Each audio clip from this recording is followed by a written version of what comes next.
بسم اللہ الرحمن الرحیم۔ عورتوں میں حیض کی ابتدا کیسے ہوئی؟ کیا یہ لڑکیوں کے لیے سزا ہے؟ کیا یہ سچ ہے کہ حضرت حوا سلام اللہ علیہا کو سب سے پہلے حیض آیا جو اللہ کی طرف سے ان کے لیے سزا تھی؟ کیا حیض کی ابتدا بنی اسرائیل سے ہوئی؟ کیا بنی اسرائیل سے پہلے عورتیں حیض سے پاک تھیں؟ آج کی ویڈیو انتہائی تحقیق کے بعد بنائی جا رہی ہے، جس میں ہم اپنے ناظرین کو قرآن و حدیث اور مستند روایات سے ان سب سوالات کے جوابات دیں گے۔ اصل میں اس موضوع پر بات کرنا اس لیے بھی ضروری ہے کہ آج کل بہت سی ویڈیوز پھیل رہی ہیں کہ جن میں غیر مستند روایات پیش کر کے سادہ مسلمانوں کو گمراہ کیا جا رہا ہے۔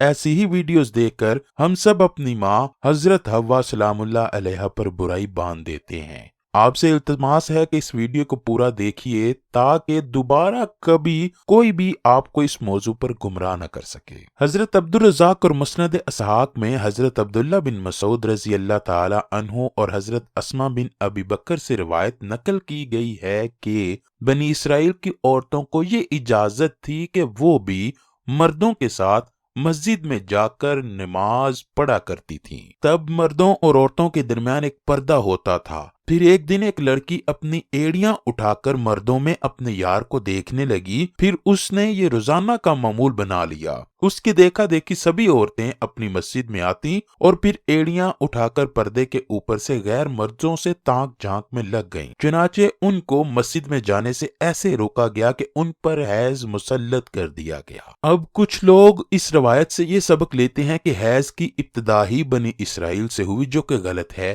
کیونکہ مفسرین اس روایت کی تفسیر میں لکھتے ہیں کہ یہ حیض عام نہیں تھا، بلکہ بنی اسرائیل کی عورتوں کو مسجد میں گناہ کرنے کی اللہ پاک نے ایسی سخت سزا دی کہ 4 مہینے تک مسلسل صبح و شام وہ عورتیں حیض کی کفیت میں رہیں اور مسجد میں آنا ان کا بند ہو گیا۔ پھر جب اللہ پاک نے ان کی توبہ قبول کی تو یہ عذاب تب ان پر ختم ہوا۔ صحیح احادیث مبارکہ سے یہ ثابت ہے کہ عورتوں میں حیض کی ابتدا تو روز اول سے ہے۔ آئیے اس بارے میں 2 احادیث مبارکہ بیان کرتے ہیں جن سے ثابت ہوگا کہ حیض کی ابتدا پہلے دن سے ہی ہے، نہ کہ بنی اسرائیل سے اس کی ابتدا ہوئی۔ حضرت عائشہ حجۃ الوداع میں اللہ کے رسول حضرت محمد صلی اللہ علیہ وآلہ وسلم کے ساتھ حج کے ارادے سے نکلیں۔ راستے میں انہیں حیض آ گیا تو وہ اس اندیشے سے رونے لگیں کہ اب وہ مناسک حج ادا کرنے سے محروم ہو جائیں گی۔ رسول اللہ کو معلوم ہوا تو آپ نے انہیں سمجھاتے ہوئے فرمایا، یہ ایسی چیز ہے جسے اللہ نے اولاد آدم میں عورتوں کے لیے لازم کر دیا ہے، اس حالت میں تم بھی وہی سب کچھ کرو جو حاجی کرتا ہے،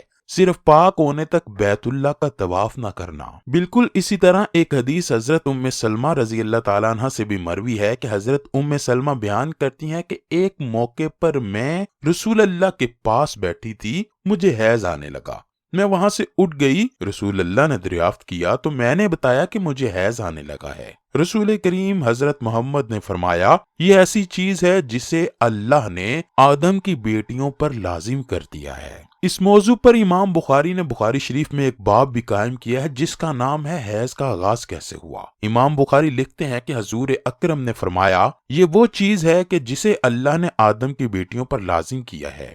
امام بخاری مزید لکھتے ہیں کہ بعض لوگ یہ کہتے ہیں کہ حیض کا آغاز بنی اسرائیل سے ہوا، جبکہ اس معاملے میں رسول اللہ کا ارشاد زیادہ معتبر ہے، چونکہ حضور نبی کریم نے فرمایا کہ اللہ نے حیض کو آدم کی بیٹیوں پر لازم کیا ہے، اور اسی لیے بنی اسرائیل سے پہلے بھی تو حضرت آدم کی اولاد میں حیض موجود تھا۔ علامہ ابن حجر اسقلانی اور فتح الباری میں بھی یہی ثابت کیا گیا ہے کہ حیض ابتدائے تخلیق سے عورتوں کو آتا رہا ہے۔ اب بات کرتے ہیں ان روایات کی جن میں یہ کہا جاتا ہے کہ حیض کی ابتدا تو حضرت حوا سے ہوئی اور ایسا بطور سزا تھا۔ امام طبری سورہ بقرہ کی آیت نمبر 25 کی تفسیر میں حضرت عبد الرحمن بن زید کی یہ روایت نقل کرتے ہیں کہ حضرت حوا کو پہلے حیض نہیں آتا تھا، ان کی تخلیق پاکیزہ ہوئی یہاں تک کہ انہوں نے اللہ کی نافرمانی کی اور ممنوعہ پھل کھایا جس سے ان کو جنت سے نکالا گیا، اور پھر ان کو حیض اور حمل کی سزا دی گئی۔ اور لکھتے ہیں کہ اللہ پاک نے تب فرمایا،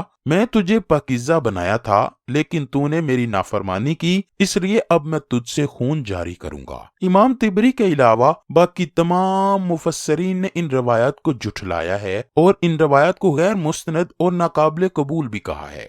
حیض دراصل ایک طبیعتی مظہر ہے جس سے ہر ماں عورت بلوغت سے سنیاس تک دوچار ہوتی ہے اور اس کو صحت کی علامت سمجھا جاتا ہے۔ اسی حیض کے خون سے ہی بچے کی پرورش کی جاتی ہے اور یہ اللہ پاک کا نظام ہے۔ غیر حاملہ عورت کو اگر حیض نہ آئے تو اس کو بھی بیماری کی علامت سمجھا جاتا ہے۔ یہ عورت کے لیے کوئی سزا نہیں اور نہ ہی یہ بات کسی روایت سے ثابت ہے کہ حیض عورت کی سزا ہے، بلکہ یہ تو ایک ذمہ داری ہے جو اللہ پاک نے انسانیت کی تخلیق کے لیے عورتوں پر ڈالی ہے۔ اسی لیے جو عورتیں اس ذمہ داری کو بخوبی نبھاتی ہیں وہ اجر و ثواب کی مستحق ہیں، جیسا کہ حضرت عائشہ سے ایک دفعہ حضور اکرم صلی اللہ علیہ وآلہ وسلم سے سوال کیا، اے اللہ کے نبی، مجھے تو لگتا ہے کہ عورتیں پیدا ہی مصیبت جھیلنے کے لیے ہوئی ہیں۔ حضرت عائشہ کا اشارہ حیض اور حمل کی تکالیف کی طرف تھا۔ حضور نبی کریم صلی اللہ علیہ وآلہ وسلم مسکرا دیے اور فرمایا، نہیں، بلکہ یہ ایسی چیز ہے کہ جس کے ذریعے بنی آدم کی عورتیں آزمائی گئیں۔ اس حدیث کی تشریح میں علامہ ابن حجر فتح الباری میں لکھتے ہیں کہ عورتوں کی تخلیق ہی اللہ پاک نے ایسے کی ہے کہ انہیں حیض آئے۔ حیض ان پر پہلے دن سے ہی لازم قرار دیا گیا اور جو عورت اس پر صبر کرے گی وہ اجر کی مستحق ہوگی، اور جو اس کو مصیبت اور برائی سمجھے گی تو وہ اللہ کی تخلیق میں عیب نکالنے جیسے گناہ کی مرتکب ہوگی۔ امید ہے کہ اب آپ جان چکے ہوں گے کہ نہ تو یہ کوئی سزا ہے عورتوں کی اور نہ ہی اسے سزا کے طور پر حضرت حوا